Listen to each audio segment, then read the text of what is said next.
सोचो एक सेकेंड के लिए, दुनिया का 80% समुद्री व्यापार मतलब जो सामान शिप पे ट्रेवल करता है वो एक ऐसी जगह से गुजरता है जो सिर्फ 2.8 किलोमीटर ही चौड़ी है। एक बोटल नेक, एक चोक पॉइंट, इसका नाम है स्टेट ऑफ मलक्का। अब सुनो, इस स्टेट के बिल्कुल ऊपर नॉर्दर्न एंट्री पे एक आइलैंड बैठा है जिसका नाम है the Andaman and Nicobar island.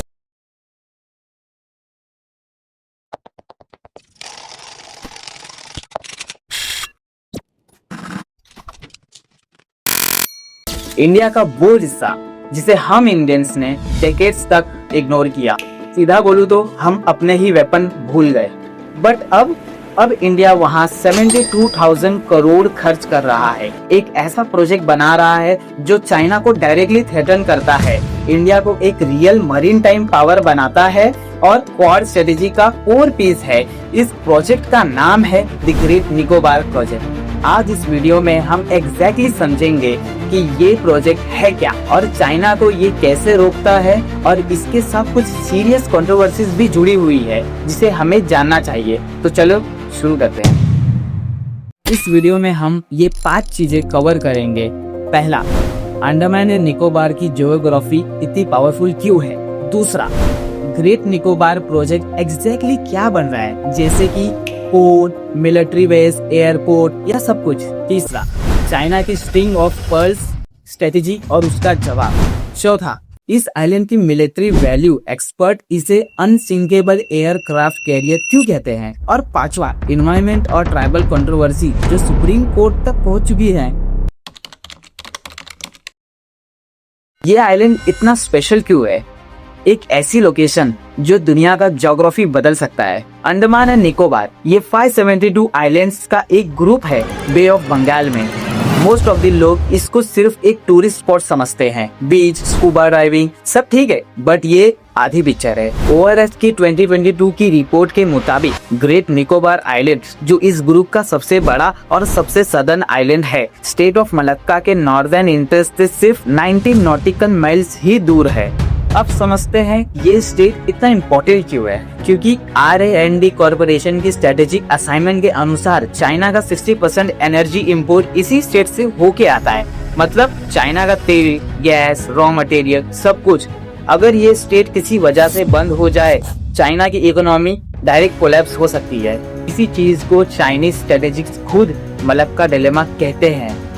ये टर्म चाइना का फॉर्मर प्रेसिडेंट हुंग जिंतो ने 2003 में यूज किया था अपने ही जनरल के साथ बात करते हुए। और इंडिया का ग्रेट निकोबार वो इसी डिलेमा के सेंटर में बैठा है। तो समझ आया ना, हम एक ऐसी जगह के मालिक है जो चाइना की लाइफ लाइन को सीधे कंट्रोल कर सकती है।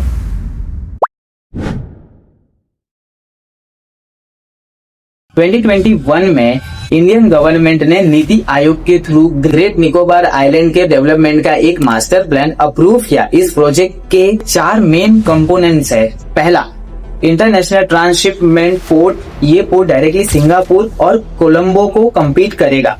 अभी इंडिया का 75% ट्रांसशिपमेंट कार्गो, मतलब वो सामान जो एक शिप से दूसरी शिप में ट्रांसफर होता है, फॉरेन पोर्ट से होके जाता है। ये data ministry of ports, shipping and waters way का है। इसका सीधा मतलब हम अपने ही ट्रेड के लिए दूसरों को फ्री दे रहे हैं। ग्रेट निकोबार प्रोजेक्ट ये चेंज कर देगा। दूसरा, ग्रीनफील्ड इंटरनेशनल एयरपोर्ट जो सिविलियन और मिलिट्री दोनों पर्पस के लिए यूज हो सकता है। तीसरा, टाउनशिप और पावर प्लांट लगभग 3.5 लाख लोगों के रहने के लिए प्लान किया जाएगा। चौथा, डुअल यूज मिलिट्री बेस। ये सबसे इम्पोर्टेंट पीस है। इंडिया ने ओपनली कहा है ये स्ट्रेटेजिक बेस होगा। IDSA के सीनियर फेलो डॉक्टर विजय सखुजा ने 2022 में लिखा, ग्रेट निकोबार की पोजीशनिंग इंडिया को एक ऐसी मरीन टाइम वेलकम देती है जो इंडो पैसिफिक में किसी भी पावर के लिए एनवी का सब्जेक्ट होगा। सिंपल बोलूं तो दुनिया की कोई भी नेवी इस लोकेशन पर कंट्रोल चाहेगी और वो हमारे पास है।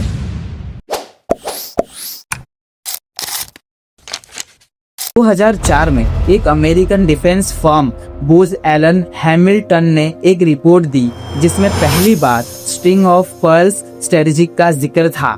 ये स्ट्रेटेजी क्या है? चाइना ने सिस्टमेटिकली इंडिया के चारों तरफ अपनी नेवल प्रेजेंस स्टेब्लिश की है। For an example, first, Pakistan में ग्वादर पोर्ट अरेबियन सी पर, सेकेंड, श्रीलंका में हम्बनटोटा पोर्ट जो 2017 में 99 साल के लिए लिस्ट पर चाइना को मिला। थर्ड, बांग्लादेश में चित्तागोना बे ऑफ बंगाल पर। फोर्थ, म्यांमार में कायोकोयू पर फिर से बे ऑफ बंगाल में। और ये कोई कोइंसिडेंट नहीं है, ये जानबूझकर इंडिया को घेरने की स्ट्रेटेजी है। तो इंडिया का जवाब क्या है? Sagar doctrine, security and growth for all in the region, जिसे प्रधानमंत्री नरेंद्र मोदी जी ने 2015 में मॉरिशस में अनाउंस किया, और इसका फिजिकल एक्सप्रेशन है the great Nicobar project. Brookings India के रिसर्चर जेवियर ने 2021 में लिखा, ग्रेट निकोबार एसेंशियली इंडिया का काउंटर पर्ल है।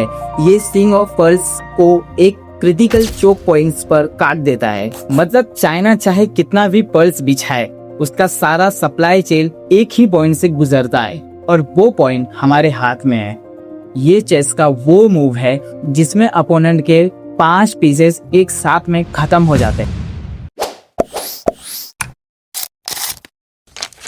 एक आइलैंड जो एयरक्राफ्ट कैरियर से ज्यादा पावरफुल है, अनसिंकेबल एयरक्राफ्ट कैरियर। ये term originally general Douglas mark author ने जापान के लिए यूज किया था। फिर ये टर्म अमेरिका के डिएगो गार्सिया मिलिट्री बेस के लिए फेमस हुआ। आज इंडिया के स्ट्रेटेजिक एनालिसिस यही टर्म ग्रेट निकोबार के लिए यूज कर रहे हैं। क्यों? क्योंकि एक एयरक्राफ्ट कैरियर को फ्यूल चाहिए, लगातार मेंटेनेंस चाहिए, और वो डूब भी सकता है। और ग्रेट निकोबार आइलैंड को कुछ नहीं चाहिए, क्योंकि वो परमानेंटली वहाँ है।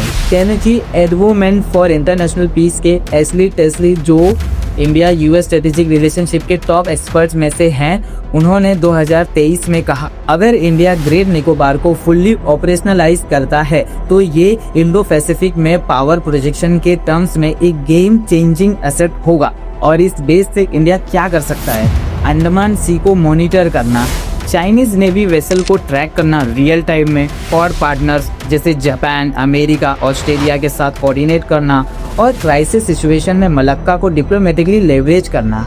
अगर सीधा बोलूं तो कभी इंडिया चाइना के बीच में टेंशन बढ़ती है तो ये आइलैंड इंडिया का सबसे बड़ा प्लस पॉइंट होगा। अब आते हैं उस पार्ट पर जो बहुत लोग स्किप कर देते हैं, बट मुझे लगता है ये इक्वली इम्पोर्टेंट है। इस प्रोजेक्ट के साथ 3 सीरियस कंसर्न है। पहला, शोम्पेन ट्राइब्स। ग्रेट निकोबार में शोम्पेन नाम का एक ट्राइब रहता है। इनकी टोटल पॉपुलेशन सिर्फ 200 से 300 लोगों के बीच में है। ये एक पर्टिकुलरली वल्नरेबल ट्राइब ग्रुप है, मतलब ये पहले से ही एंडेंजर में है।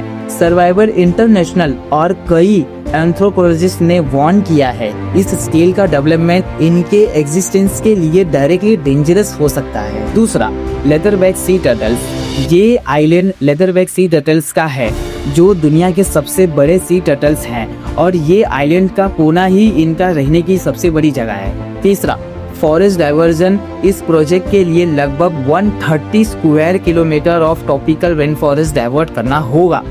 नेशनल ग्रीन ट्रिब्यूनल में चैलेंजेस फील्ड हो चुके हैं और एनवायरमेंट क्लियरेंस प्रोसेस पे सीरियस क्वेश्चन उठाए गए हैं। ये कोई सिंपल इक्वेशन नहीं है। स्ट्रेटेजिक नेसेसिटीज रियल है, और चाइना का थ्रेट भी रियल है, और एनवायरमेंटल कॉस्ट भी रियल है। दोनों साइड के आर्गुमेंट्स वैलिड हैं, और मैच्योर सोसाइटी वो होती है जो दोनों को सीरियसली ले, सिर्फ एक को इग्नोर ना करे। तो फिर क्या किया जाए? पहला फेज, डेवलपमेंट। ORF के डॉक्टर अभिजीत सिंह रिकमेंडेड करते हैं मिलिट्री इंफ्रास्ट्रक्चर को पहले प्रायोरिटी दो, सिविलियन टाउनशिप को फेज मैनर में डेवलप करो ताकि इकोलॉजिकल डिसरप्शन मिनिमाइज हो। दूसरा, ट्राइबल कंसेंट। UNDRIP, जिस पर इंडिया ने एसेंट दिया है, के अकॉर्डिंग शोम्पेन ट्राइब की free, prior and inform consent लेना जरूरी है। ये लीगली और मोरली दोनों जरूरी है। तीसरा, strict eco zoning. NITI Aayog के मास्टर प्लान में खुद एक प्रोविजन है कि डेवलपमेंट जोन और इकोलॉजिकल बफर जोन स्ट्रिक्टली अलग होंगे, और इसे सख्ती से इम्प्लीमेंट करना होगा, सिर्फ पेपर पे नहीं। चौथा, for integration. Booking institute suggest करता है इस बेस को सिर्फ बायलैटरल मत रखो, इसे क्वाड फ्रेमवर्क में इंटीग्रेट करो। कॉस्ट शेयर होगी और स्ट्रेटेजिक डिटरेंस मल्टीप्लाई होंगी। So basically great Nicobar project क्या है? ये सिर्फ एक कंस्ट्रक्शन प्रोजेक्ट नहीं है, ये इंडिया का एक स्ट्रेटेजिक डिक्लेरेशन है कि हम एक लैंडलॉक मेंटेलिटी से बाहर निकल रहे हैं, एक कॉन्टिनेंटल पावर से मैरीटाइम पावर बन रहे हैं। ये चाइना को वो जवाब है कि हम स्ट्रिंग ऑफ पर्ल्स का जवाब दे सकते हैं। ये ग्लोबल ट्रेड को ये मैसेज है कि इंडो पैसिफिक में एक नई वॉइस है, बट साथ ही ये एक रिस्पॉन्सिबिलिटी भी है, क्योंकि जो सिविलाइजेशन अपनी स्ट्रेटेजिक एम्बिशन के लिए अपने एनवायरनमेंट और अपने ट्राइबल कम्युनिटीज को सेक्रीफाइस करते हैं, वो हिस्ट्री में अच्छी नाम से याद नहीं किए जाते। इंडिया के पास अभी भी चॉइस है कि हम दोनों को साथ में लेके चले। इस टॉपिक पर आपकी क्या राय है, हमें कमेंट करके जरूर बताइए। मिलते हैं नेक्स्ट वीडियो में। जय हिंद, जय भारत।